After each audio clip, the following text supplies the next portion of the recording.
At the African Union summit, Robert Mugabe has been the great unmentionable. Official pictures from Egyptian television haven't even shown him. But I found him on his way to the conference chamber, and the result was an extraordinary encounter. Sir, Julian Mannion about here. I don't know if you remember me, sir. How do you feel being here, Mr. Mugabe? May I just ask you one question, sir? On what basis do you now regard yourself as President of Zimbabwe? On the same basis as Mr. Brown regards himself as Prime Minister of Zimbabwe.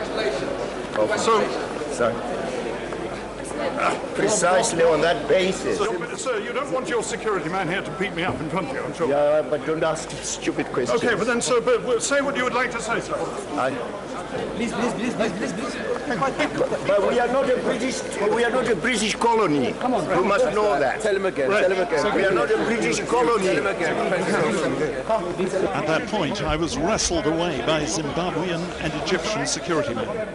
But the man who still calls himself President of Zimbabwe had plenty more that he wanted to say.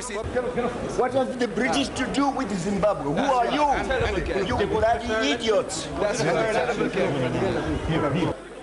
Earlier, African Union speakers had avoided virtually all mention of Robert Mugabe's blood-stained election.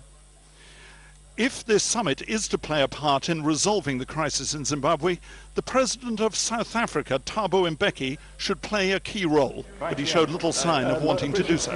May I just ask you, sir, for your comment on the presence of Robert Mugabe here? No, you may not.